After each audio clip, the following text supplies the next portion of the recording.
오늘 말씀은 여호수아 11장 말씀입니다. 여호수아 11장 6절로 15절 말씀 보도록 하겠습니다. 다 함께 합독합니다.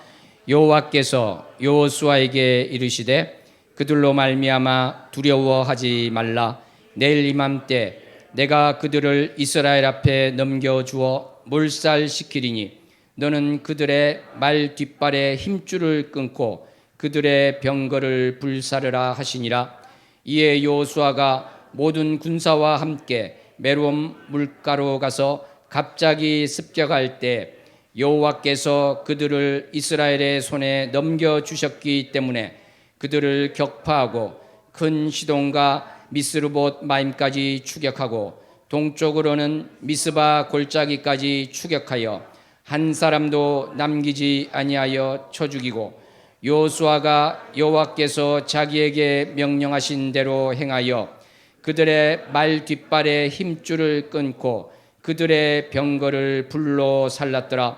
하솔은 본래 그 모든 나라의 머리였더니 그때 여호수아가 돌아와서 하솔을 취하고 그 왕을 칼날로 쳐 죽이고 그 가운데 모든 사람을 칼날로 쳐서 진멸하여 호흡이 있는 자는 하나도 남기지 아니하였고 또 하솔을 불로 살랐고 여호수아가 그 왕들의 모든 성읍과 그 모든 왕을 붙잡아 칼날로 쳐서 진멸하여 바쳤으니 여호와의 종 모세가 명령한 것과 같이 하였으되 여호수아가 하솔만 불살랐고 산 위에 세운 성읍들은 이스라엘이 불사르지 아니하였으며 이 성읍들의 모든 재물과 가축은 이스라엘 자손들이 탈취하고 모든 사람은 칼날로 쳐서 멸하여 호흡이 있는 자는 하나도 남기지 아니하였으니 여호와께서 그의 종 모세에게 명령하신 것을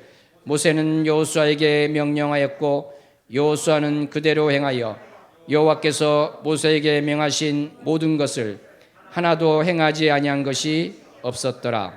아멘. 기도하겠습니다. 하나님 아버지, 오늘 말씀 가운데 주님의 뜻을 알게 해주시며 주님의 마음을 깨닫게 하여 주시옵소서. 말씀 전하는 자나 듣는 자 모두 주님의 영광을 바라보기를 소원할 때 주님께서 우리를 불쌍히 여겨 주시옵소서. 예수님 이름으로 기도합나이다. 아멘. 사랑하는 성도 여러분, 우리는 올해 구약 창세기부터 개관하는 시간을 가지고 있습니다. 지난 구약 개관 시간에는요, 애굽에서 나온 이스라엘 백성들이 요단강을 건너서 적과 꿀이 흐르는 가나안 땅으로 들어가는 장면을 보았습니다. 또 그 다음 시간에는 오늘날 우리가 요단강을 건넜다는 것은 무엇을 말하는가? 그것은 바로 우리가 구원받은 자가 된다는 것인데 구원받은 자의 또 그 삶에 있어서 대표적인 것은 무엇인가? 그것은 바로 서로 사랑하는 것이다. 이러한 주제의 말씀을 함께 나눴습니다. 오늘 이 시간에는 이제 요단강을 건너서 가나안 땅에 갔는데요. 거기서 벌어지는 일과 관련해서 함께 은혜를 나누고자 합니다. 사랑하는 성도 여러분, 긴 광야 생활을 끝내고 요단강을 건너서 가나안 땅에 들어갔습니다. 그러면 이제는 요단강을 이제 건넜으니까 모든 것이 만사형통이고 아무런 문제가 없을까요? 우리를 한번 돌아본다면 우리가 이제 예수 그리스도를 영접하고 하나님의 자녀가 되었기 때문에 이제 모든 문제가 해결되고 나의 앞길에는 탄탄대로만 있는 것이겠습니까? 여러분들은 어떻게 생각하십니까? 근데 오늘 본문을 보면 이 전쟁하는 이야기가 나오고 있습니다. 이스라엘 백성은 가나안 땅에 갔는데 이 적과 꿀이 흐른다는 이 구원의 곳에 갔는데요. 전쟁이 기다리고 있었다는 것이죠. 사랑하는 성도 여러분, 사실은 오늘날 우리 크리스찬에게도 긴장해야 될 부분이 있는 것입니다. 왜냐하면 우리의 대적 마귀가 으리렁거리면서 삼킬 자를 찾고 있기 때문에 그런 것입니다. 그 어슬렁거리는 사자, 우리에게 정말 삼키고자 하는 그러한 것들이 있다는 것이죠. 그래서 우리가 이러한 것들을 염두에 두고 오늘 말씀을 살펴볼 텐데 먼저 우리는 세 가지 핵심어를 생각했으면 좋겠습니다. 첫째가 바로 진멸이고요. 그다음에 시대착오, 그리고 회계장부 또는 계산장부라고 할 수 있습니다. 한번 따라해 볼까요? 진멸, 시대착오, 회계장부. 이 세 가지 키워드를 기억하시고 오늘 말씀 가운데 어떠한 내용이 나오는지를 함께 살펴봤으면 좋겠습니다.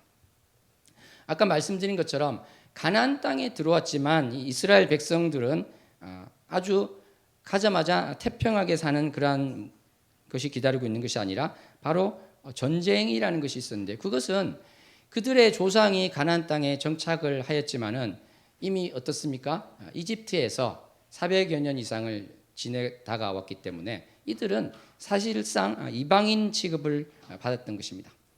아무도 자기들을 반기지 않았습니다. 자기들은 불청객이 되었고요, 성가신 존재로 인식이 되었고 또 위협적인 존재로 인식이 되었습니다. 그래서 가나안 땅을 들어갈 때 길을 좀 열어달라고 할 때도 그것을 허락하지 않아서 삥 둘러서 가게 됐던 것이죠. 그래서 그 가는 과정에서도 계속 전투를 치르면서 가는 상황이 됐습니다. 가나안 땅에 들어와서도 전투를 한다는 것은요, 자기들이 상대방을 죽이지 않으면 자기들이 죽게 되는 그러한 상황이었다, 이렇게 할 수 있습니다. 그런데 오늘 말씀을 보면 진멸한다, 몰살한다, 이런 이야기가 많이 나오고 있습니다. 그러니까 무찔러서 모조리 죽이는 그것이 되죠. 호흡이 있는 자를 하나도 남겨놓지 않았다. 아이까지 함께 그렇게 했다는 말이 되는 것인데, 어떻게 보면 참으로 이게 이해가 가지 않고 어려운 말씀이기도 합니다. 그래서 강해 설교를 하지 않는 한 이것을 보통은 이제 건너뛰고 할 경우가 많을 텐데요. 하나님의 말씀이 기록되었는데 언젠가는 해야 될 이 말씀을 제가 건너뛰기보다는 오늘 함께 그것을 바로 바라보기를 소원합니다. 근데 이 진멸이라는 말, 몰살이라는 것에 대해서 우리가 한번 생각해 보기 전에 먼저 우리는 한 가지를 생각하고 다시 이 주제로 돌아왔으면 좋겠습니다. 그것은 바로 시대착오라는 것인데요. 시대착오라는 것은 서로 다른 두 세대가 포개어져 있는 것, 이것을 말하고 있습니다. 영어로 하면은 에너크로니즘이라고 하는데, 크로노스, 이 헬라에서 나온 시대라는 말이 있고 아나라는 말이 앞에 붙어 있죠. 그것은 다시 한다. 그러니까 제 세례파도 아나바티스트라 그러는데요, 다시 하게 되는 것, 포개지는 이러한 것을 이야기하고 있습니다. 그러니까 어떠한 두 시대가 있었는데 같이 포개질 수 없는 것인데 그것을 포개 생각해서 착각하는 것, 그러한 것이 시대착오다, 이렇게 우리는 할 수 있습니다. 그래서 시대착오적인 생각으로 대표적으로 많이 말하는 게 어떤 것이 되겠습니까? 과거에 낡고 뒤떨어진 그 생각을 가지고 지금 현실, 오늘날에 그걸 적용할 때 당신은 정말 시대착오적인 생각을 가지고 있군요, 이렇게 이야기를 하게 되죠. 예를 들어서 누군가 여자가 무슨 공부를 해, 이렇게 말하면 이것은 정말 시대착오적인 생각이다, 200년 전 사람이다, 당신은 그것을 고백하는 것이다, 이렇게 되는 것이죠. 이렇게 과거의 생각으로 현재를 보는 것이 시대착오인데 그 반대도 이제 시대착오가 됩니다. 예를 들어서 고려시대 사극 드라마를 보고 있는데 갑자기 이제 감자나 고구마가 나온다.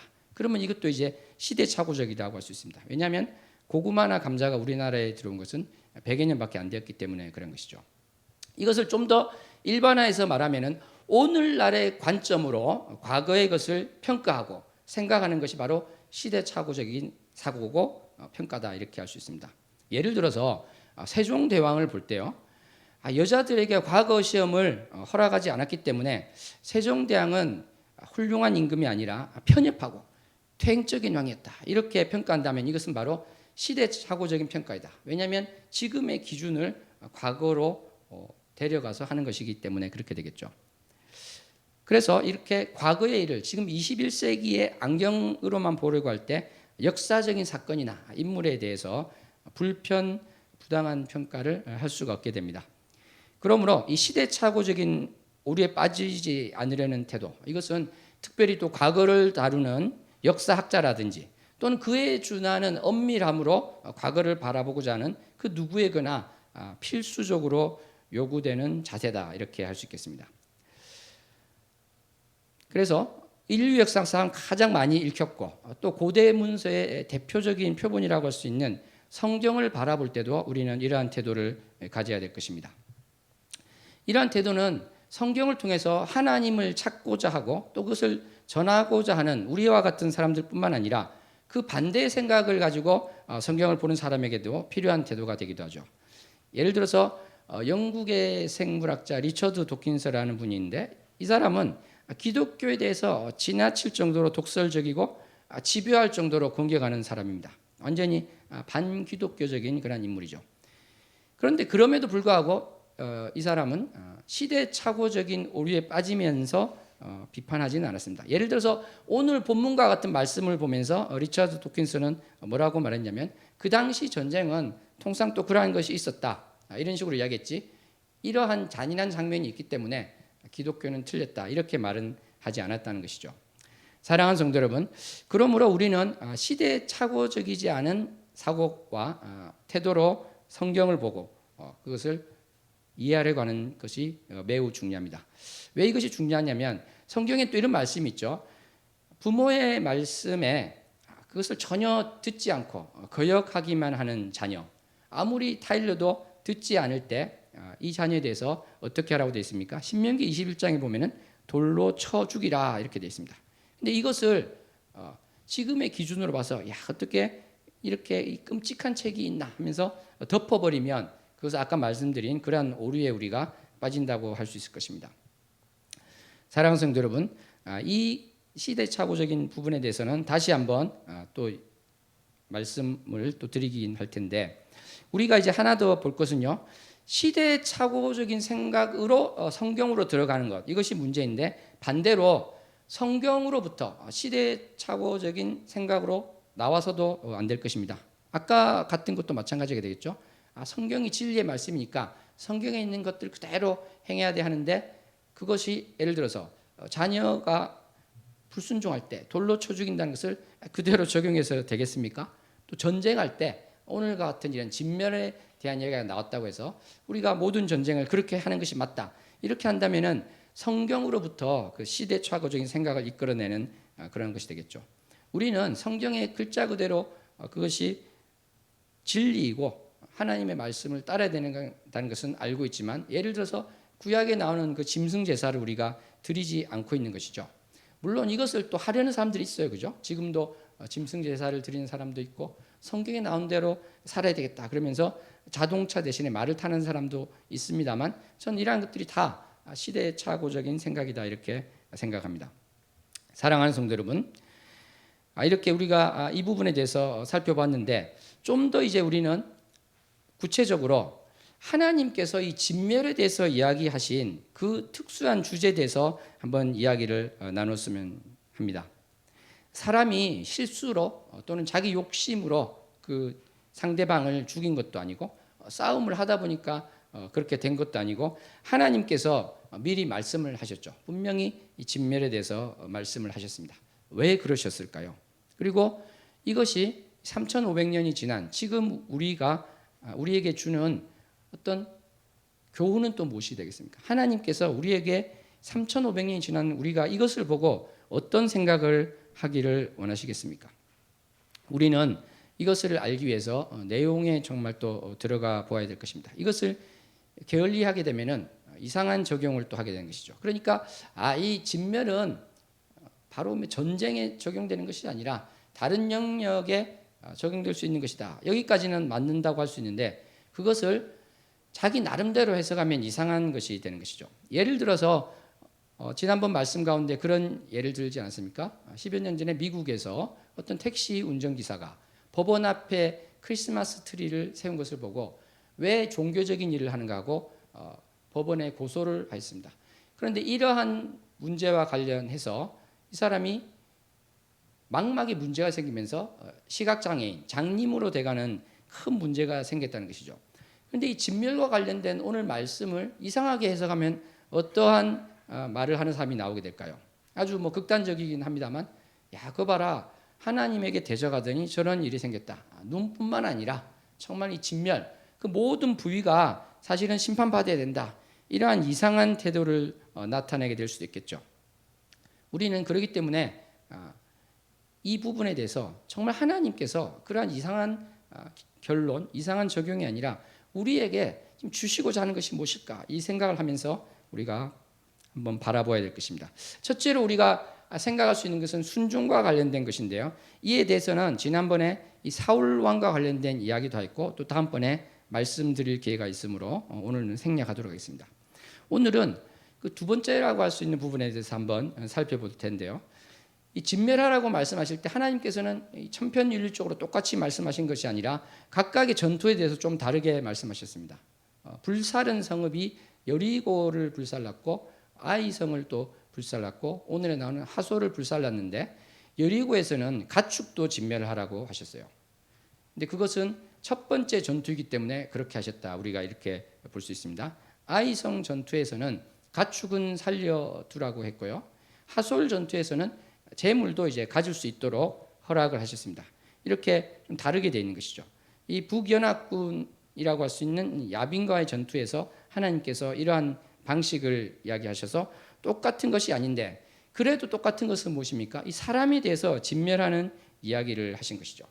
사랑하는 성도 여러분, 하나님께서 이 진멸을 이야기하신 것은 그 우리 기독교를 공경하는 사람들이 말하듯이 하나님이 잔인한 분이라서 그런 것이 아니라 깊은 뜻이 있어서 그러한 것입니다. 그것은 바로 이방인의 풍속, 이방인의 그 잘못된 행위와 태도, 그 종교 행위에 대한 것을 일수하는 것과 관련이 되어 있습니다. 그러니까 일반적으로 본다면은 어떻습니까? 먹을 거라든지 양식을 함께 나눌 수가 없으니까 누군가는 없어져야 되기도 했을 것입니다. 그리고 그들이 또 강성해져서 다시 공격한다면 나의 처지가 위험해질 수 있으니까 진멸하는 것일 수도 있겠다. 일반적으로 또 그렇게 진행되기도 했지만 좀 더 특수한 이유가 있었는데 그것이 바로 그들로부터 본받지 말라는 그러한 측면이 있다는 것입니다. 사랑하는 성도 여러분, 지금으로부터 200여 년 전에 윌리엄 캐리 선교사라는 분이 있었습니다. 인도 선교의 아버지라 불리는 분인데요. 이분이 인도에 선교하러 갔다가 거기서 정말 놀랍고 충격적인 장면을 목격했습니다. 그것은 바로 사티라고 하는 풍습이었는데요. 그것은 남편이 죽어서 화장을 하게 될 때 그 화장을 위한 나무 장작 더미에 그 미망인이 된 아내를 올려놓고 같이 태우는 그러한 것이 있었다는 것입니다. 윌리엄 캐리는 그 장면을 목격하면서 너무나 충격을 받았고 이 땅에 반드시 기독교가 전해져서 이 천일 공로할 이러한 사티라는 것이 하루속히 사라져야 되겠다. 이러한 결단을 하였습니다. 윌리엄 캐리가 간단히 조사한 바에 의해서도 1년 정도의 수도 캘커타 주변에서만 400여 건의 이러한 사티가 벌어지고 있었다고 합니다. 사랑하는 성도 여러분, 그런데 3,500년 전 가나안 땅에는 어떠한 일이 있었습니까? 바로 자신의 자식을 불살라서 제물로 바치는 일이 있었습니다. 몰렉이라고 하는 자기들이 만든 그 신에게 자녀를 바치는 일이 있었다는 것이죠. 그래서 우리 이 성경에 보면은 자녀를 불로 통과하게 해서는 안 된다. 그 이야기가 계속 나오고 있는데 그것은 예레미야 7장에도 다시 나오듯이 바로 끝나지 않고 계속해서 이어지는 것이었고 그것을 바로 이스라엘 백성들이 본받아서 그것을 배워서 했다는 것을 알 수가 있습니다. 그러므로 하나님께서 진멸을 이야기했을 때는 이러한 가증스러운 것, 자녀를 불살라서 제물로 바치는 것을 비롯해서 전혀 엉뚱한 일을 하고 있는 이들을 본받지 말고 배우지 말라는 차원으로 바로 진멸을 이야기하신 것입니다. 사랑하는 성도 여러분, 그러므로 우리가 오늘 본문에서 생각할 수 있는 것은 이 진멸의 요체요, 그 본질은 무엇입니까? 그들에게 본받지 말고 배우지 말고 완전히 돌아서고 단절하라는 것입니다. 아멘. 사랑하는 성도 여러분, 우리 크리스찬은 어떠한 존재입니까? 바로 세상에 속하지 않은 자입니다. 요한복음 15장에 말씀하고 있는 것처럼요. 너희는 세상에 속한 자가 아니다. 이렇게 이야기하고 있습니다. 17장에도 이들이 세상에 속하지 않았다. 이렇게 말씀하고 있습니다. 우리가 이 지구라는 이 땅 위에 살고 있습니다만 우리는 어떤 존재라는 것입니까? 이 땅에 속한 자가 아니라 하늘에 속한 자다. 이 이야기를 하고 있는 것입니다. 물론 그렇다고 해서 우리가 세상 밖으로 나갈 수는 없는 것이죠. 사도 바울이 말한 것처럼 우리는 세상 밖으로 나갈 수는 없기 때문에 이 세상 안에서 믿지 않는 분들과도 교제하고 그들에게 예수님도 전하고 같이 살아야 됩니다. 그렇지만 아까 말씀드린 것처럼 우리가 속한 곳이 이 땅이 아니라는 것이죠. 우리의 시민권이 이 땅에 있는 것이 아니라 바로 하늘에 있다는 것입니다. 그러면 옆 사람과 함께 고백합니다. 우리는 세상 밖에 있는 것은 아니지만 세상에 속하지 않았습니다. 우리는 세상 밖에 있는 것은 아니지만 세상에 속하지 않았습니다. 이것이 바로 우리 그리스도인의 위치이다. 이렇게 우리는 할 수 있습니다.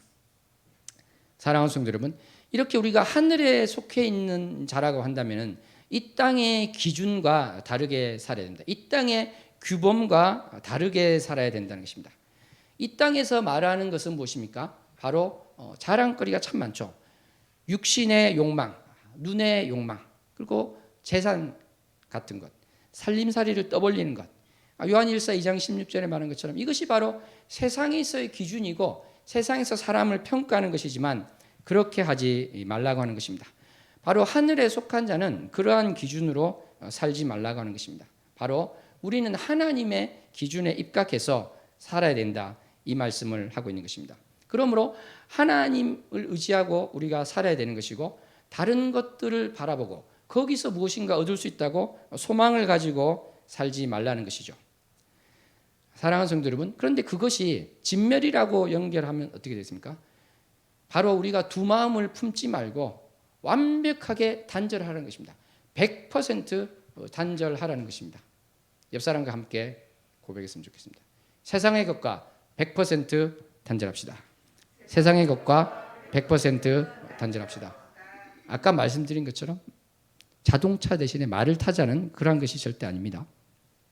왜 100%가 중요할까요? 우리가 시험을 치면 80점이나 90점 받아도 잘 봤다고 그러죠. 95점 받으면 야 너무 잘했다고 하는데 아니 90%만 해도 될 것 같은데 95%만 해도 될 것 같은데 왜 100%를 이야기하는가? 왜 진멸과 관련된 왜 그러한 식의 이야기를 하는가?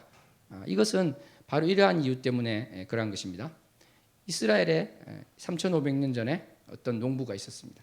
그런데 올해는 이 밭에 곡식 소출이 얼마 되지가 않는 거예요. 작년이랑 비교해 보니까 절반밖에 안 됩니다. 그런데 옆 동네를 보니까 거기는 밭의 소출이 너무나 많은 것입니다. 이 농부가 이런 생각을 한다면 어떨까요? 나도 우리 집 애들 중에 한 명을 잡아서 불로 살라서 제사를 드려볼까?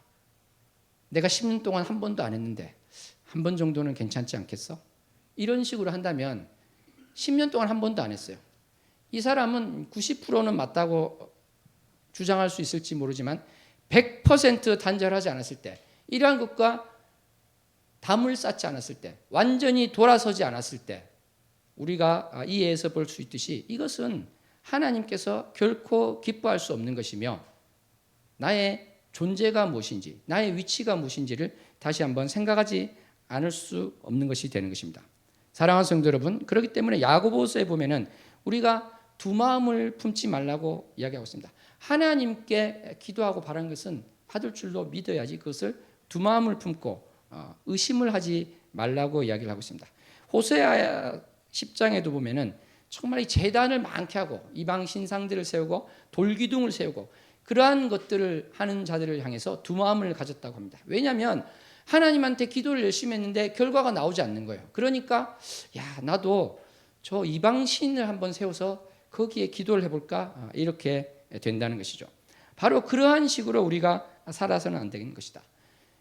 내가 이번 사업만은, 이번 일만은, 이번 프로젝트만은 하나님한테 구하는 것이 아니라 내 능력으로 한번 해봐야 되겠다. 이런 태도를 가지지 말자는 것입니다. 왜 그렇겠습니까? 하나님이 왜 그렇게 하는 것을 그렇게 안타까워하실까요? 예를 들어서 이런 것을 한번 생각해 보시기 바랍니다.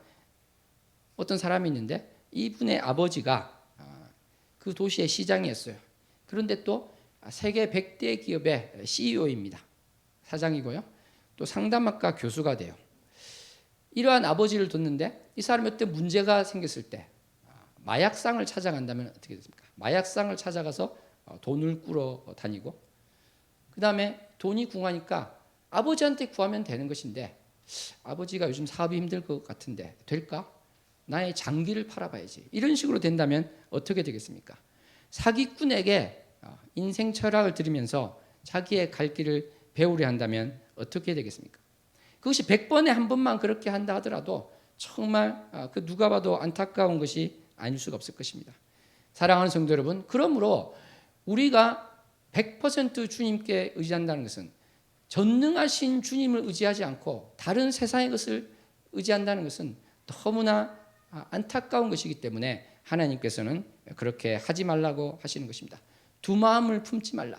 내가 질투하는 하나님이라고 하신 것은 그렇게 하지 않는 것이 너무나 안타깝기 때문에 그러한 것입니다. 나를 너무나 사랑하시는데 엉뚱한 쪽으로 눈을 돌리고 엉뚱한 쪽으로 발걸음을 올리는 우리가 너무나 안타깝기 때문에 하나님께서는 그렇게 이야기하시는 것입니다. 옆사람과 함께 고백합시다. 두 마음을 품지 맙시다. 두 마음을 품지 맙시다. 사랑하는 성도 여러분, 그러므로 우리는 어떠한 태도를 가져야 되겠습니까?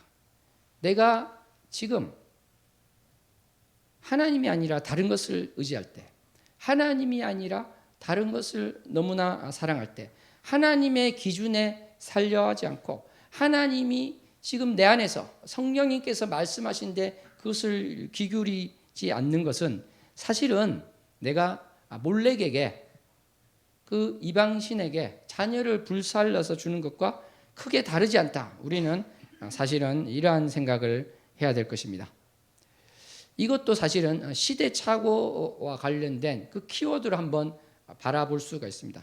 보통은 이렇게 생각하죠. 어떤 역사적인 사실에 있어서 그 자체만 집중하는 경우가 있는데 그런 경우는 상당히 시야가 좁아지는 것이고 본질을 놓치는 것이다. 이렇게 할 수 있습니다. 예를 들어서 역사를 공부할 때 몽골에게 우리가 지배를 당했을 때 어떠한 결론을 얻어야 되는 것입니까? 우리가 내부적으로 강성하고 외세로부터 우리가 지켜야 된다. 이것을 해야 되는데 몽골은 안 된다. 이러한 결론을 내리면 어떻게 될까요? 그 다음에 일본에게 지배를 당하게 되는 것이죠. 마찬가지입니다. 우리가 몰렉에게 자신의 자식을 태워서 바치는 것, 이것이 얼마나 한심스러운 것인가 이렇게 보게 되는데 우리는 그 사건만 볼 것이 아니라 내가 지금 그렇게 하고 있는 것이다. 하늘에 있는 천사가 볼 때, 하나님이 볼 때, 저 천상계에서 볼 때 내가 똑같은 일을 하고 있는 것이다. 이러한 생각을 우리가 한번 해보아야 된다는 것입니다. 이것은 결코 과장의 말씀이 아닙니다. 여러분 심청전 이야기를 아시죠? 어떻습니까? 그 아빠를 위해서 물에 빠지고 또 눈을 뜨게 되는 그러한 이야기가 있는데 심청전을 읽으면서 야 이렇게 끔찍한 이야기가 있나? 끔찍한 것 때문에 책을 덮으신 분이 있습니까? 그렇지는 않죠. 마찬가지로 몰렉에게 자녀를 불태워서 제사를 지낼 때 이 사람들 마음은 우리가 마치 심청전 보듯이 별 생각이 없는 거예요. 그냥 그럴 수도 있는 거지 뭐. 애가 10명이고 10몇 명인데 한 명 정도 그렇게 할 수 있는 거지. 어차피 병들어 죽거나 굶어 죽거나 마찬가지인데 별 생각이 없는 것입니다. 똑같은 것입니다. 지금 우리가 죄를 지을 때 하나님이 원하지 않는 것을 하고 있을 때 우리는 별 생각 없이 할 수 있는 것입니다. 그런데 그것이 본질적으로 보면은 바로 자신의 자식을 불사르는 그러한 죄를 짓는 것과 사실은 크게 다르지 않다.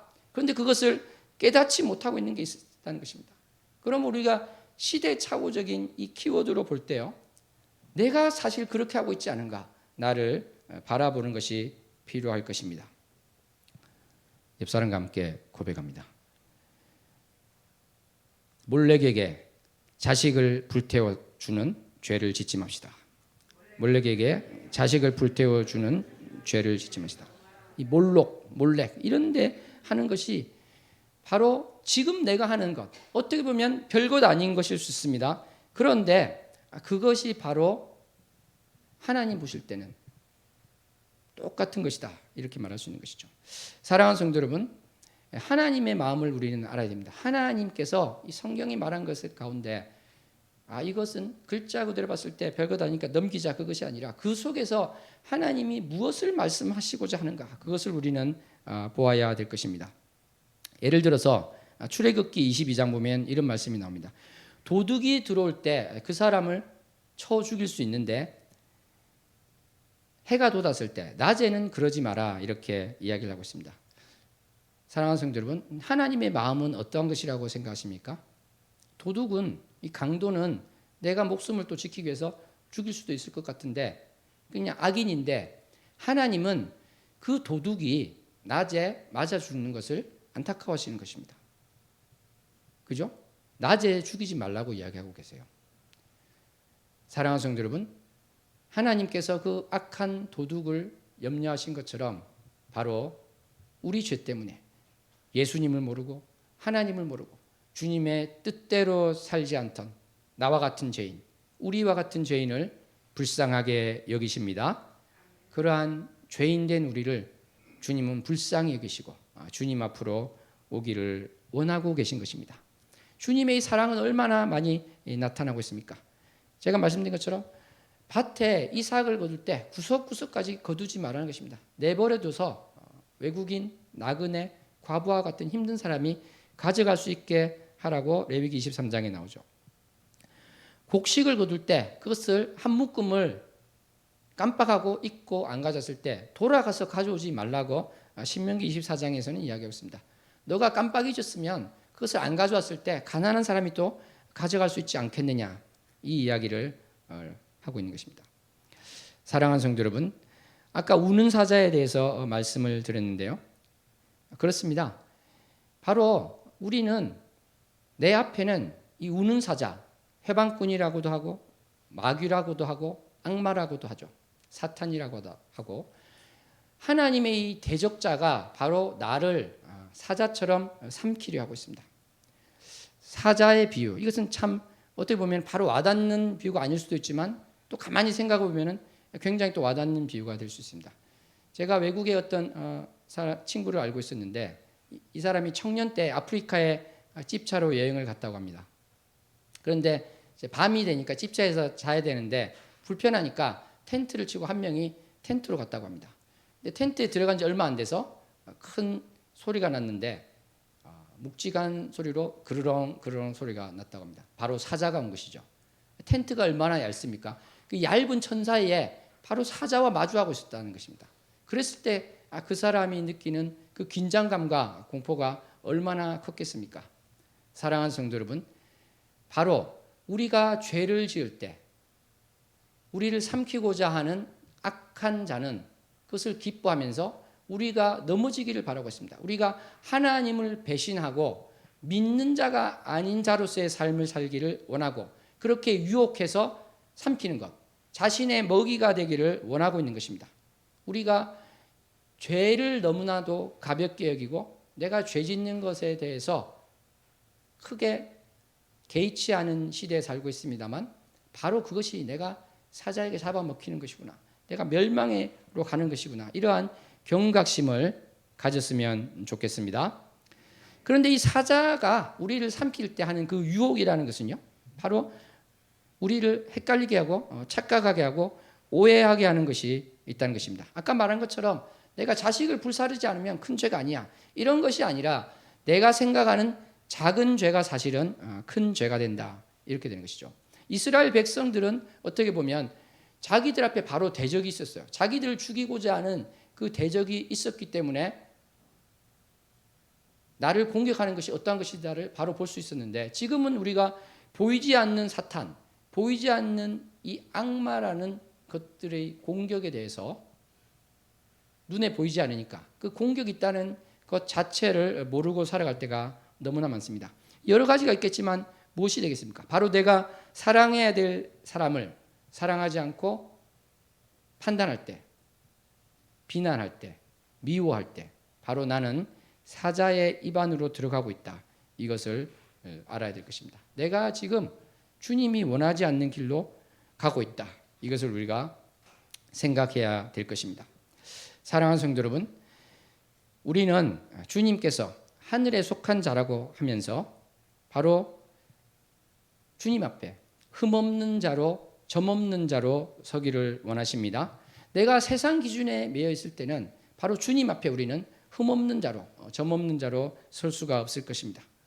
세상에서 박수를 받고 세상 기준에 맞추어 살았습니다, 이렇게 이야기할 수 있지만 주님 볼 때는 전혀 그렇지 않을 수 있습니다.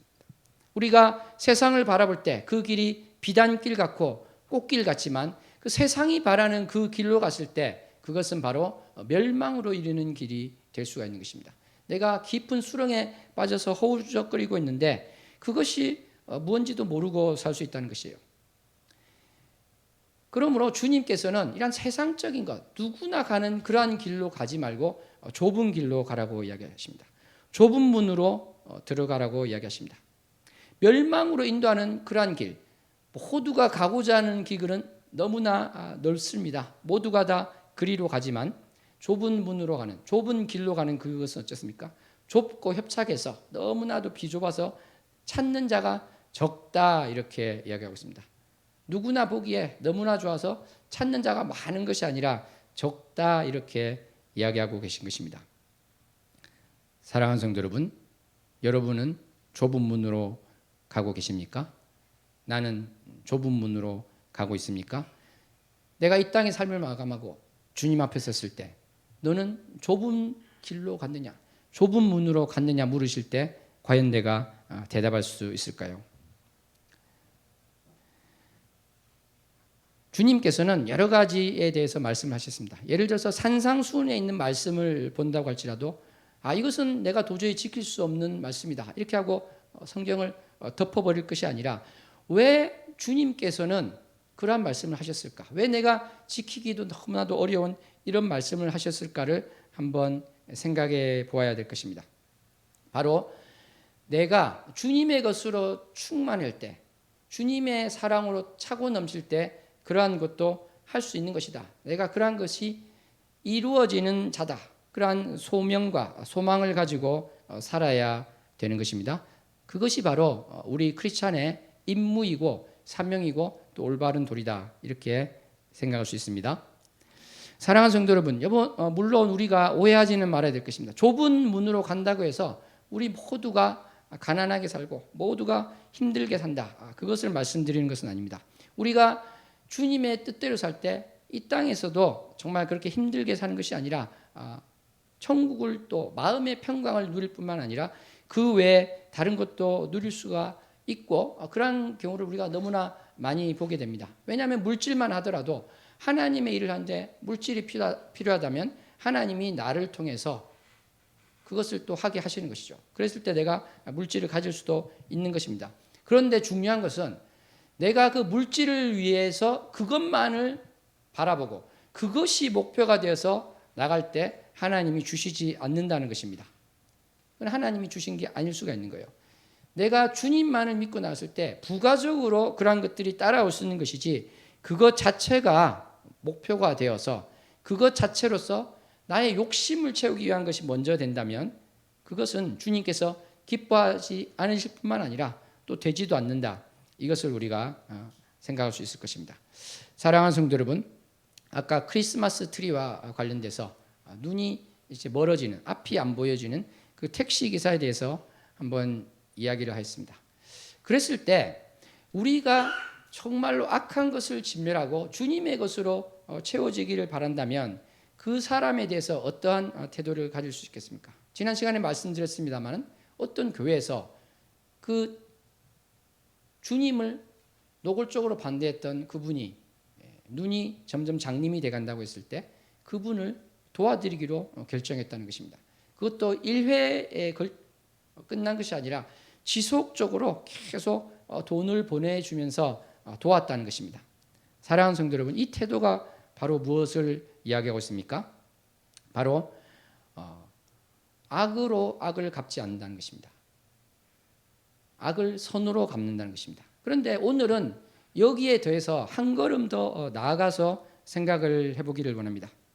사랑하는 성도 여러분, 정말 우리가 주님의 이 뜻 가운데 행하지 않을 때 결국 멸망밖에 없는 것인데, 이렇게 주님의 뜻을 행했을 때는 결국은 하나님께 영광이 되게 됩니다. 이스라엘 백성들이 요단강을 건너서 거기서 하나님의 뜻대로 살지 않았을 때 그 결국이 어떻게 됐습니까? 멸망해서 포로로 잡혀가게 되었던 것입니다.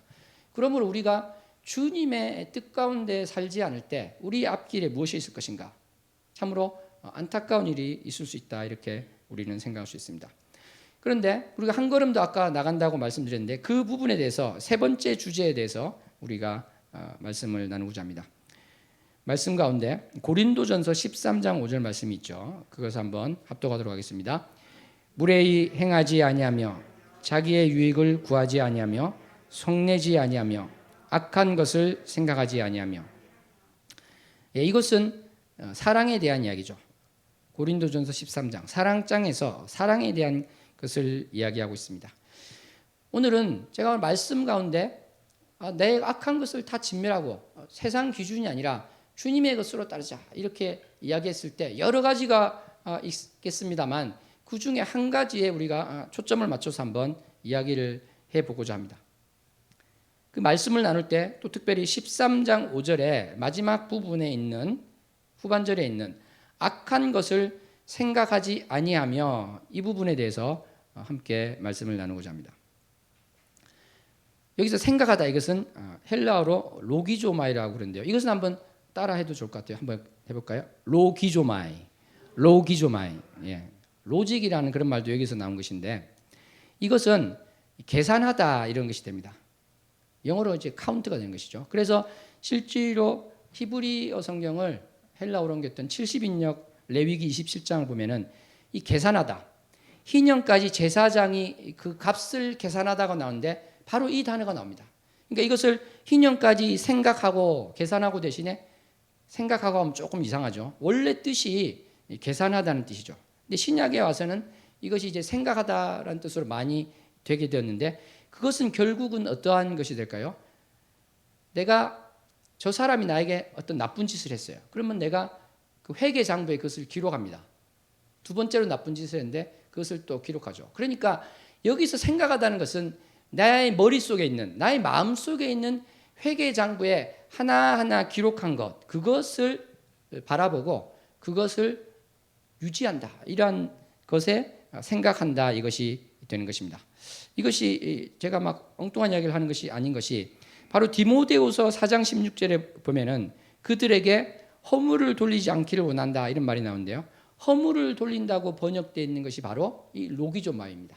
이것을 그냥 그들에게 생각하지 않기를 원한다 이렇게 되면은 무슨 말인지 모르겠죠. 뭐를 생각하지 않는다는 것인가? 그것은 바로 내가 상대방에게 나에게 행했던 악한 일들 그러한 것들에 대해서 회계장부에 넣어놓고 그것을 계속 바라본다. 계속 생각한다. 이러한 의미가 있다는 것입니다. 사랑하는 성도 여러분, 여러분들은 어떻습니까? 나의 마음 가운데 어떠한 것이 새겨져 있습니까? 나의 이웃, 내가 아는 사람, 또 심지어 가족까지 나에 대해서 잘못한 것이 기록이 되어 있습니까? 그것을 계속 기록하고 있습니까? 이 영어 성경으로 13장 5절 어떤 것은 이렇게 번역이 되어 있습니다. Keep record에서요. 기록을 계속 하지 않는 것이 사랑이다. 이렇게 이야기하고 있습니다. 여러분, 사랑에는 여러 가지가 있겠지만 상대방이 나에게 잘못한 것 또는 내가 섭섭했던 것, 내가 기분 나빴던 것을 내 마음 가운데 계속 기록하지 않는 것이 바로 사랑인 것입니다. 기록하려는 마음이 들 때 잊어버리는 것, 그것이 바로 사랑이 되는 것입니다. 사랑하는 성도 여러분, 우리 사람들은 참으로 강팍합니다. 그래서 스가랴 7장에 보면은 금강석 같아 너희 마음이 그러는데 그것은 바로 다이아몬드 같다는 것이죠. 너무나도 마음이 딱딱하고 다이아몬드 같아서 하나님의 말이 튕겨져 나온다는 것이에요. 새겨지지가 않는다는 것입니다. 그래서 에스겔서 11장에서는 그 너희들 다이아몬드 같은 마음을 너희들 그 살처럼 부드럽게 해서 내가 임하겠다 이 말씀을 하십니다. 돌 같은 너희 마음을 제거해서 바꿔주겠다 이렇게 이야기를 하고 있습니다. 그런데 사랑하는 성도 여러분, 하나님은 전능자시죠. 그런데 사람들도 굉장한 능력을 가지고 있습니다. 이렇게 딱딱한 다이아몬드 같은 마음에 뭔가를 기록하는데 기록이 안 될 것 같은데 기록을 하는 것입니다.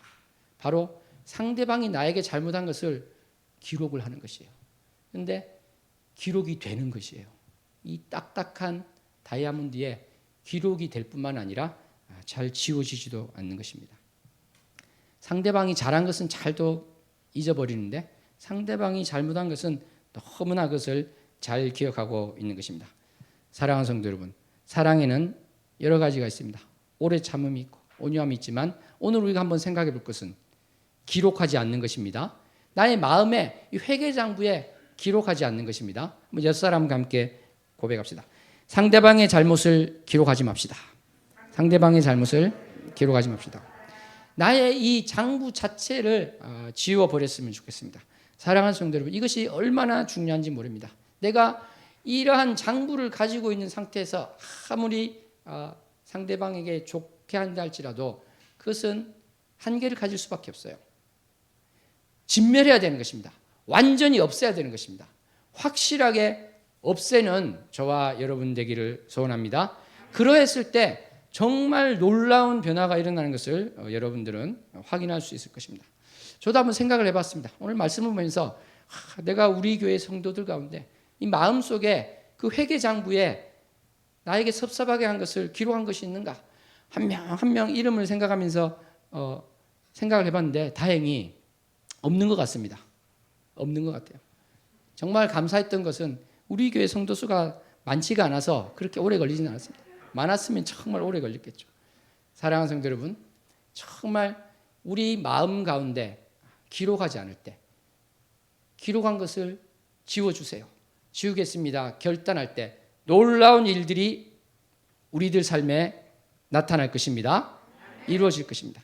우리가 또 왜 그렇게 해야 되겠습니까? 바로 하나님께서 우리의 그 주홍빛 같고 진홍빛 같은 죄를 양털처럼 희게 해주신다고 했습니다. 눈처럼 희게 해주신다고 하셨습니다. 우리의 죄를 기억하지도 않는다고 하셨습니다. 주님께서는 나를 위해서, 하나님을 위해서 그 죄를 기억지도 않는다고 하신 것입니다. 마찬가지입니다. 우리가 상대방의 잘못을 기록하지 않고 그것을 진멸해버리는 그러한 것은 어떻게 보면 상대방을 하나님께서 원하기 때문에, 상대방을 위하기 때문에 그런 것이 아니라 나를 위하기 때문에 그런 것입니다. 내 마음 가운데 그러한 기록 장부가 있을 때 얼마나 내 마음이 힘들겠습니까? 내 육체는 또 병들어갈 수가 있다는 것입니다. 그런데 그것들을 다 제거했을 때 우리는 놀라운 주님의 역사가 나의 삶을 통해서 나타나는 것을 경험할 수 있을 것입니다. 아까 그 크리스마스 트리 그 사건, 그 택시기사, 그 주변 교회에서는 아주 미워했을 수 있죠. 그렇지만 그 장부를 지웠을 때 어떠한 일이 벌어지는 것입니까? 그 사람에게 사랑을 나타내고 그 사람에게 바로 도와주는 그런 마음이 나타나게 되는 것이죠. 우리가 죄라는 것이 여러 가지가 있을 수 있지만 바로 하나님께서 그러한 마음을 주셨을 때 행하지 않는 것이 바로 죄가 되는 것입니다. 그것을 주님의 음성을 듣고 그대로 발을 떼지 않는 것이 바로 죄가 되는 것입니다. 그래서 이것을 잘 아는 분들은 정말 놀라운 일을 많이 하고 있습니다. 어떤 교회의 사모님에 대한 그 신문 기사를 제가 한참 전에 보고 오려서 제가 보관하기도 했었는데요.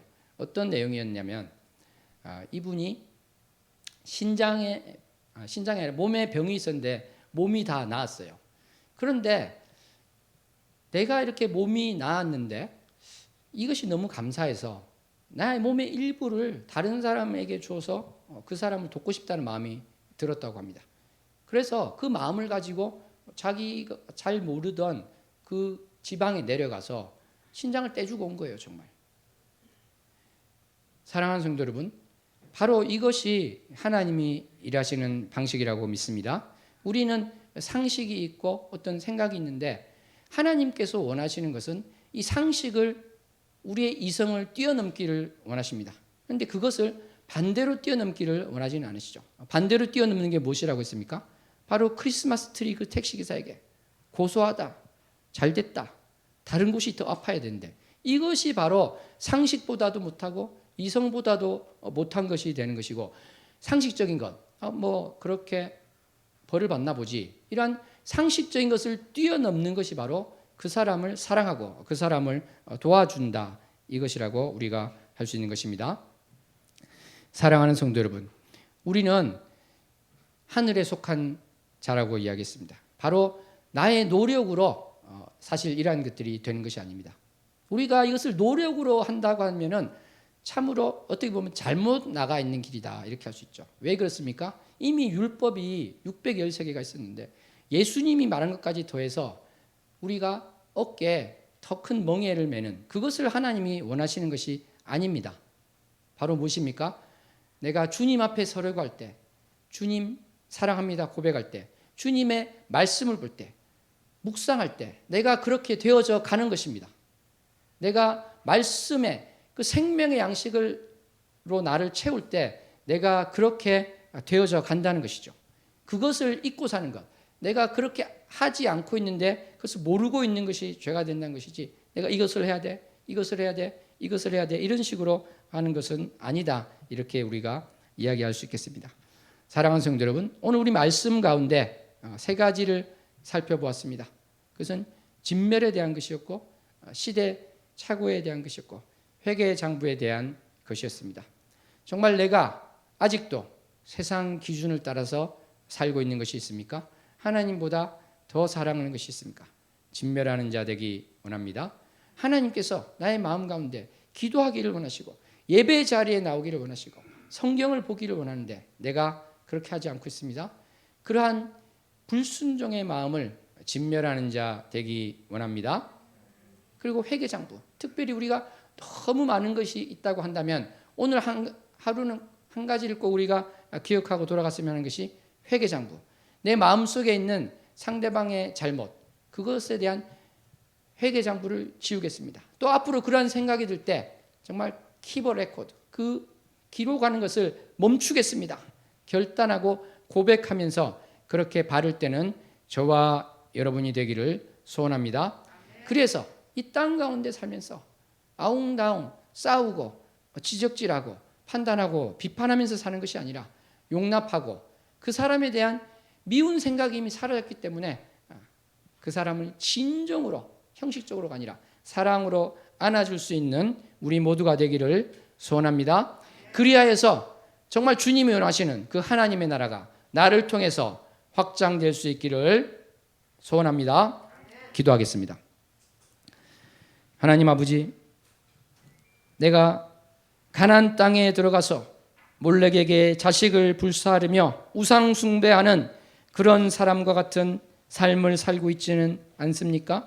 그 사람들이 아무렇지도 않게 하였던 것처럼 내가 죄를 짓는 것이 아무렇지도 않게 생각되고 있는 것은 아닙니까? 내가 하루하루 성경을 보지 않고 기도를 하지 않고 주님의 뜻대로 살기 위해서 나가지 않는 것을 죄로 여기지 않고 살고 있지는 않습니까? 내 안에 계신 성령님의 음성에 귀 기울이지 않는 죄를 짓고 있지는 않습니까? 하나님을 의지하지 않고 내 뜻대로 하는 죄를 짓고 있지는 않습니까? 이 모든 악한 것을 온전히 진멸하는 자 되게 하여 주시옵소서. 주님, 내가 또 오늘 한 가지 기억할 것, 내 마음 가운데 부정적인 생각, 그것을 그 회개의 장부를 다 불사르기 원합니다. 다 태워버리고 앞으로도 기록되려 할 때 단호히 잘라버려서 참으로 사랑할 시간도 부족한데 판단하고 비판하는 자 아니라 한시라도 더 사랑하는 자 되어서 우리 주 예수 그리스도의 뜻을 이루어드리는 자 되게 하여 주시옵소서. 우리 교회가 주님의 뜻 가운데 서며 주님의 영광이 되는 교회가 되고 성도 한 명 한 명이 되게 하여 주시옵소서. 예수님 이름으로 기도합나이다. 아멘.